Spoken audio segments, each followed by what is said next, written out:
우리 다 함께 사도신경으로 우리의 신앙을 고백드리시면서 6월 8일 수요일 아침 예배를 우리 하나님 앞에 올려드립니다. 나는 전능하신 아버지 하나님, 천지의 창조주를 믿습니다.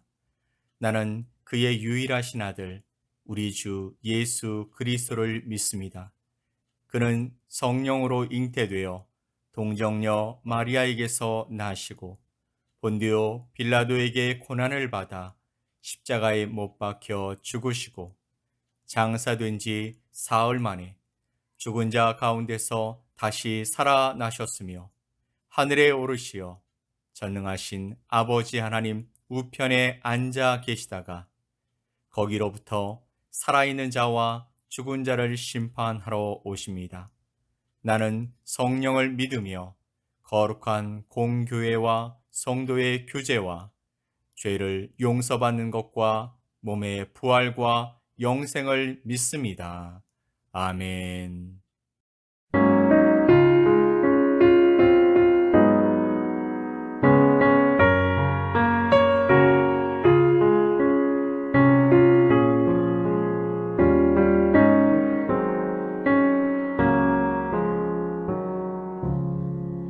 주 예수보다 더 귀한 것은 없네.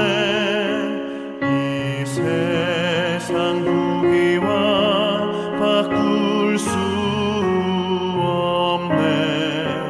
영 죽은 내 대신 돌아가신 그 놀라운 사랑 잊지 못해. 세상 즐거움 다 버리고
함께 보실 하나님의 말씀은 사무엘상 2장 25절로 31절 말씀입니다. 사무엘상 2장 25절로 31절 말씀을 우리 함께 보겠습니다.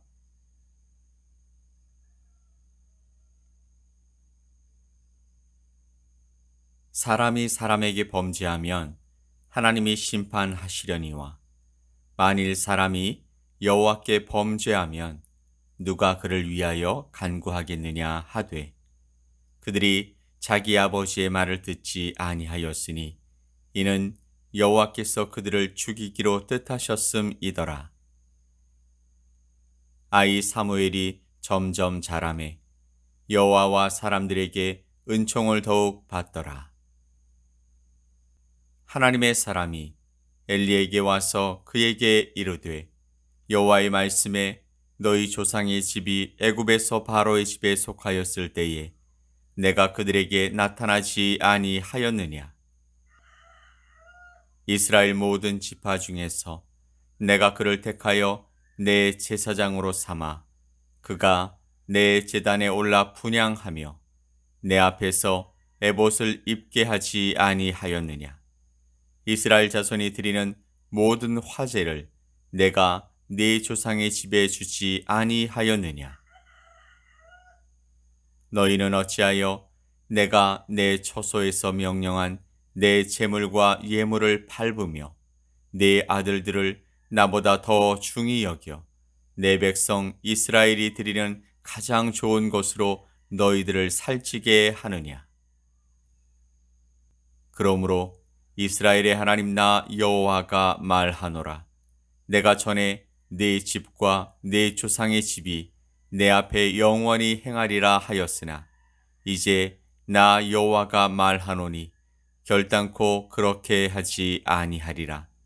나를 존중히 여기는 자를 내가 존중히 여기고 나를 멸시하는 자를 내가 경멸하리라. 보라, 내가 네 팔과 네 조상의 집 팔을 끊어 네 집에 노인이 하나도 없게 하는 날이 이를지라. 아멘.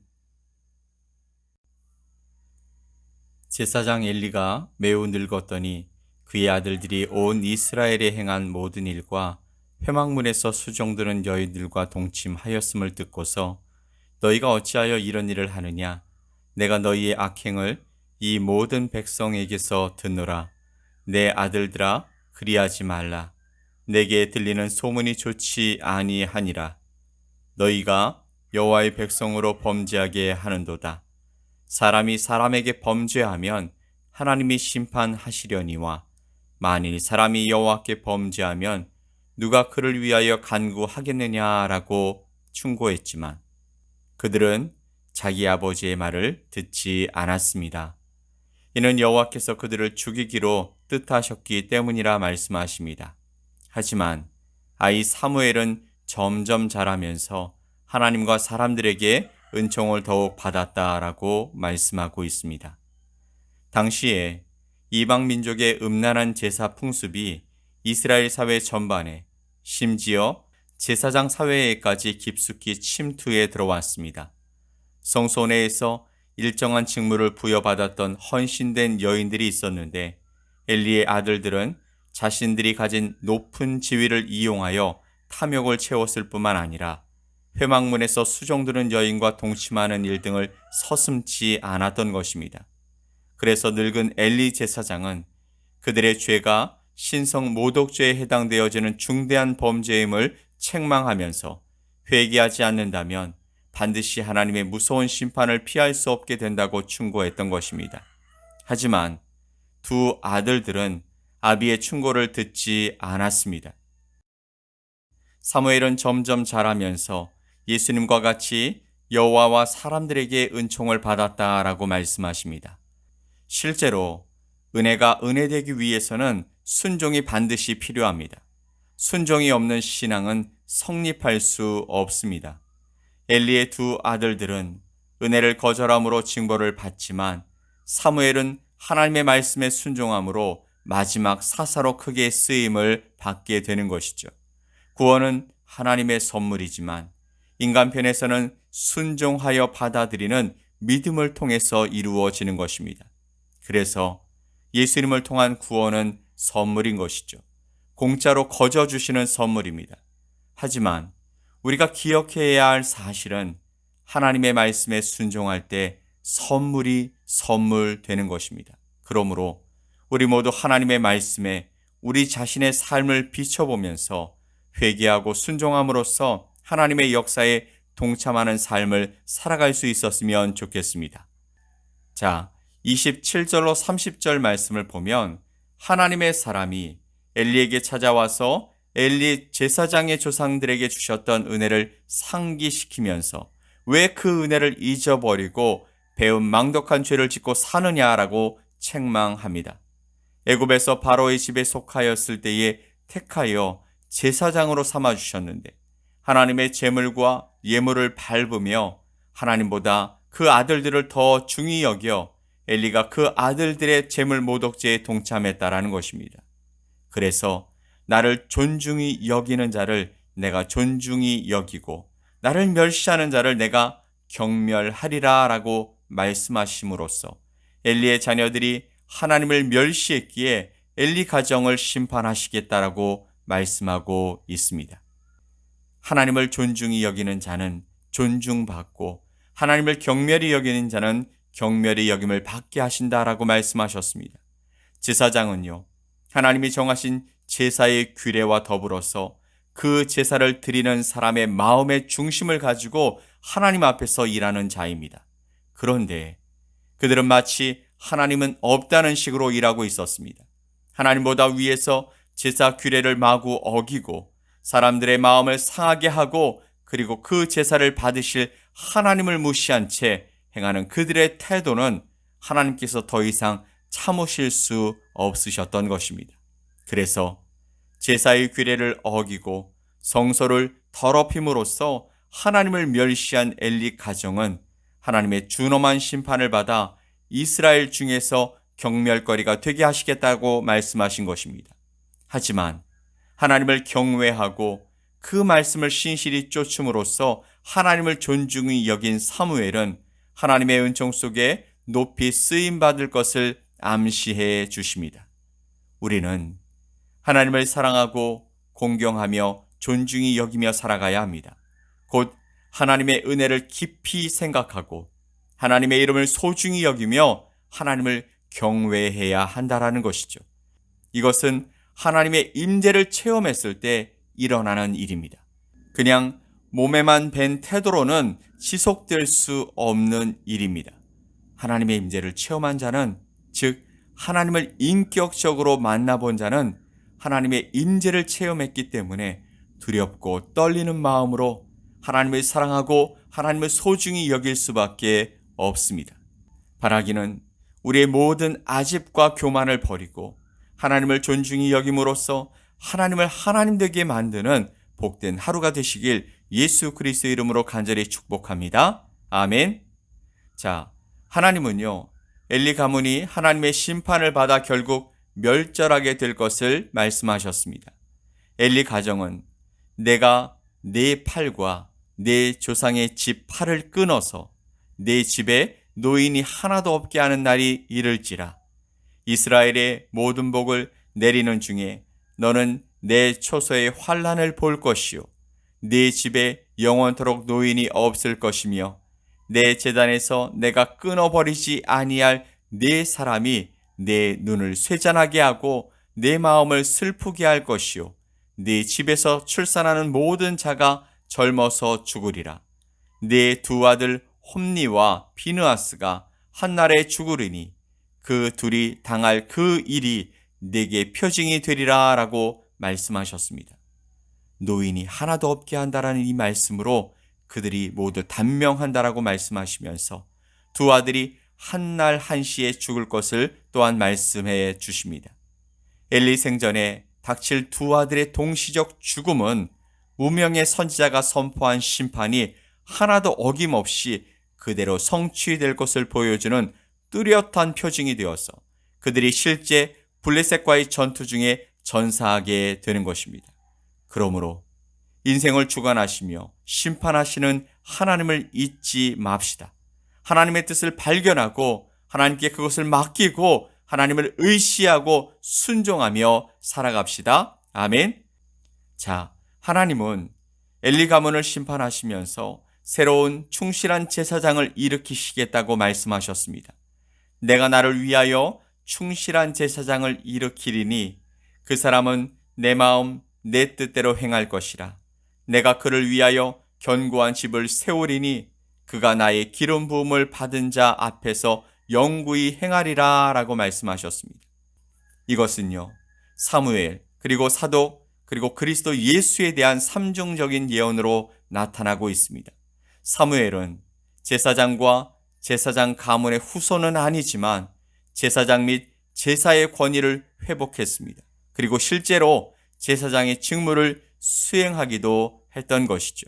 또한 사독은요, 정통적인 왕 솔로몬을 왕으로 세우는 데 지대한 공을 세웠고 엘리의 후예인 아비아달 대신에 대제사장에 임명되었습니다. 그리고 예수님은 희생 제사를 완성하셨고 영원한 대제사장이 되어 완전한 속죄를 이루셨다는 점에서 궁극적으로 이 예언의 성취자가 되어 주십니다. 이것은요, 세상의 역사가 하나님의 목적하는 방향으로 흘러가고 있음을 확인할 수 있는 것입니다.